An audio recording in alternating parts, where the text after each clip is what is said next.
The parental advisory label was never just about censoring bad language. It was a weapon used to silence black voices. It's not just a warning, but quite literally a muzzle hiding the truth about systemic racism. In this video, we'll break down how this label is tied to court cases, arrests, and extreme censorship. But when white people were put in the same position, nothing happened.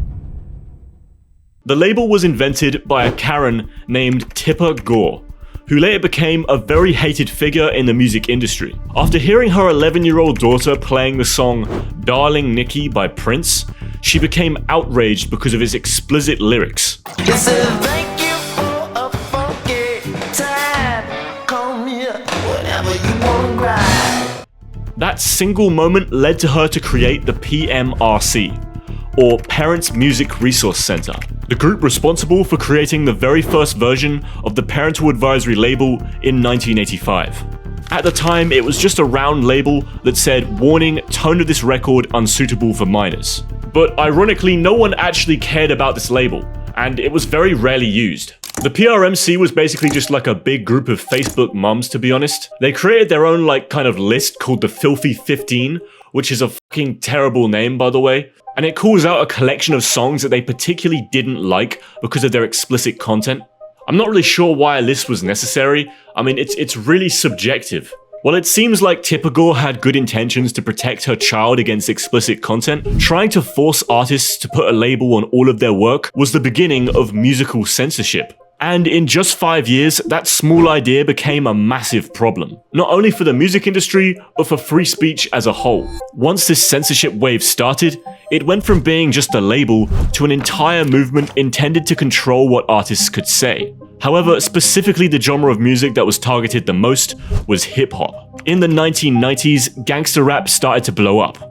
But what a lot of white people didn't understand was that the sex, drugs, and violence referred to in these tracks weren't there for shock value, but were real. These artists grew up surrounded by that stuff because of racism. But instead of trying to understand the meaning behind the music, the media chose to demonize it. And they painted hip-hop as an evil genre, destroying society and corrupting young children. I'll show you a few examples. This one is where the murder of a police officer is blamed on rap music. There was a reason Ronald Howard killed Trooper Bill Davidson. Now I got a murder case. According to Howard's attorney, it was violent rap music. There's no doubt in my mind that rap music played a role in this killing. Everything he did in his life came from those rap songs. And in this one, they blame alcohol addiction on rap music. And what's a great way to get a teenager's attention? Use the sexual lingo of the streets. Listen to Ice Cube. Get your girl in the mood quicker. Get your Jimmy thicker with St. Ides malt liquor. Get your Jimmy thicker? They'd never get away with that in a commercial directed toward whites. And even in modern times, the media still criticizes Kendrick Lamar for trying to speak out against police brutality in hip-hop music. Lamar stated his views on police brutality with that line in the song, quote, "And we hate the po-po, want to kill us in the street, faux show." KG. Please. Ugh, I don't like it. Well, not helpful with those song lyrics. To say the least. Not helpful at all. This is why I say that hip-hop has done more damage to young African Americans than racism in recent years. There are tons of examples of the media and even law enforcement trying to censor hip-hop. But the most significant one was the court case between the rap group 2 Live Crew and the Florida sheriff Nick Navarro, who's a pretty nasty guy, to be honest. This case is specifically really bad because it's the only example in US music history where you could literally get arrested for selling a piece of music. And this wasn't because of some crazy far-right record or pro-child album. It was basically just an album with a lot of sexual themes titled As Nasty As They Wanna Be. And that's it. Now, I'll be honest with you, 2 Live Crew's music is pretty explicit. I actually have the lead rapper's vinyl right down here. Just showing this to the camera, it's gonna get censored on screen because there's cleavage on the cover of it. I don't think by any means this is appropriate for children, but that still doesn't mean you should make it illegal to sell and arrest people for selling it in shops. That is a serious violation of free speech. Anyways, back on topic, the reason why this album got banned from the US is because the completely wrong audience picked up on it. A lot of white people started to listen to this album rather than people who grew up around violence, poverty, and trauma. And as a result of that, they didn't understand that an album like this being excessively sexual is not only a reality when growing up in such a horrible environment, but is also a generational coping mechanism.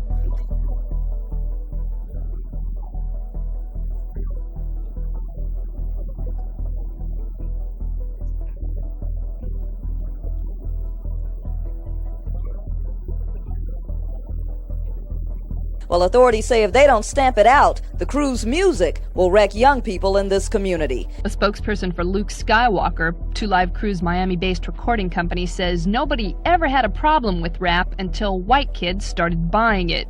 If you can buy an adult book, an adult video, or go to an adult movie, why can't you buy an adult record? So they decided to try and censor the music, and were unfortunately successful. On June 6, 1990, the album was ruled by a federal district judge to be obscene, and was banned from Florida. Now, it's actually extremely important what the criteria of labeling something obscene actually is. For something to be considered legally obscene, it needs to only exist to be sexual, be offensively graphic, and represent almost no artistic value. Now, the first two, maybe you could argue this album subjectively meets that criteria. I don't think it does, but to say the last one does would be ridiculous. To say this piece of music represents no artistic value is so stupid. How can chopping up a bunch of records, writing a bunch of verses, and delivering them in a way for people to dance to require no creativity at all? That doesn't make any sense, and to be honest, I think this entire claim was racially motivated.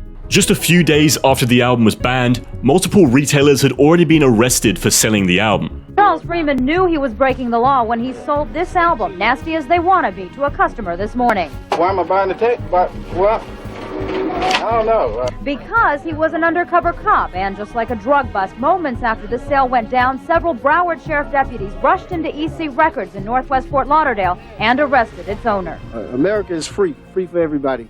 And as long as this is America and I'm not living in Cuba, I feel my rights are violated. And only a few days after that, 2 Live Crew were arrested for performing their album live. In order to still make money from the album, 2 Live Crew actually made a censored version called As Clean As They Wanna Be, with a big banner on the cover saying this album does not contain explicit lyrics. Ironically, the album still contained a lot of explicit lyrics, with very minimal censorship.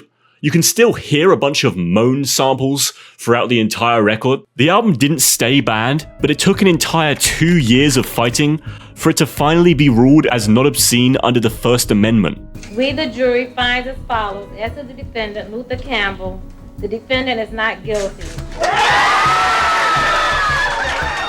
People want to come see us perform. I mean, they already know what our record has and record, entails. I mean, if you want to come see us perform, you can. If you don't, then you don't. 2 Live Crew winning this court appeal was an incredibly significant day for free speech in America. It proved that you can't just make music illegal because you don't like what it says. Unfortunately though, this win did come with a price. Retailers completely refused to sell their record because they were worried that children would buy it. So to combat this issue, As Nasty As They Wanna Be became the first ever mainstream album to take the parental advisory label seriously, and it was added to their artwork. This was an extremely influential decision, which caused the parental advisory label to become an industry standard, and it's the whole reason why we see them on explicit albums today. Beginning in July, this label, which you're about to see, Parental Advisory, Explicit Lyrics, will appear on albums whose songs explicitly deal with sex, violence, suicide, and substance abuse. Although this label was an overall negative thing for 2 Live Crew,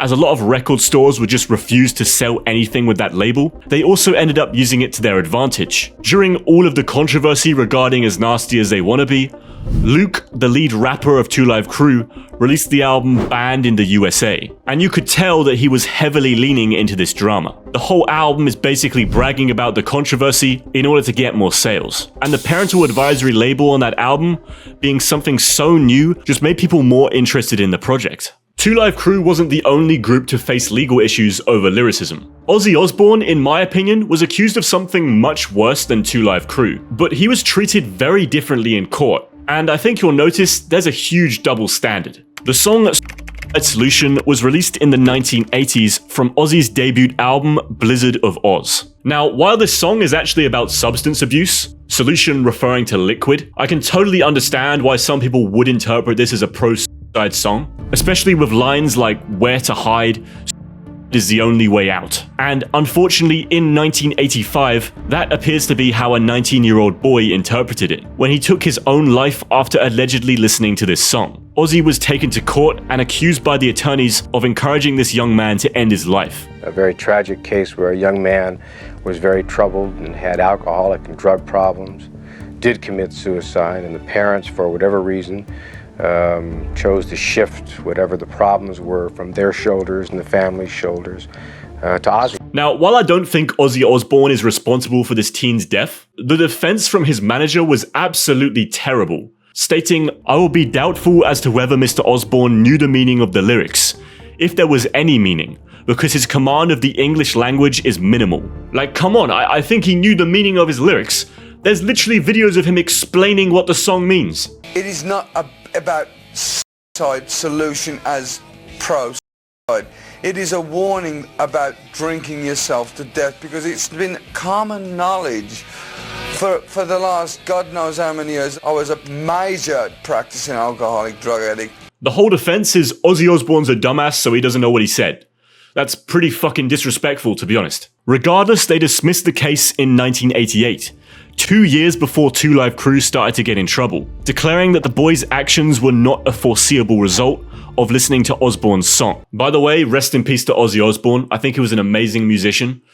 This video was planned out before he died, so I just want to make that clear, unless it looks like I'm milking his death or something. Although I don't think Osbourne should have been held accountable during this trial, you have to understand that someone taking their own life is a much more extreme situation than just sexual music. I think this shows a completely blatant bias in the system. If his music can get people to off themselves with no punishment, then how the hell does it make any sense that just sexual music gets punished? I think the color of their skin and the genre of their music played an absolutely massive role in both of these court cases. During this time, retail stores were still completely fine with selling Osbourne's debut album, but would still completely refuse to sell anything put out by Two Live Crew, or potentially anything with the parental advisory label on it. Black culture was being attacked for the same exact thing that white artists were already doing. Even today, I think this label still holds a lot of weight when it comes to racial bias. In a lot of retail stores, rock music with the parental advisory label is sold a lot more than rap music. You could confirm this by just doing a quick search on the Walmart website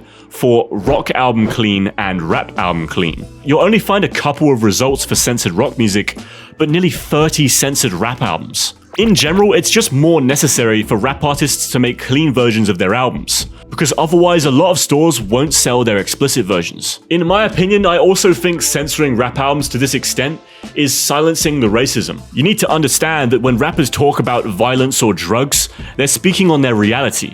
Cutting that stuff out isn't just censoring lyrics, but also censoring someone speaking on the injustice they've been living through. Thank you for watching this video. I hope you enjoyed. Subscribe, and goodbye.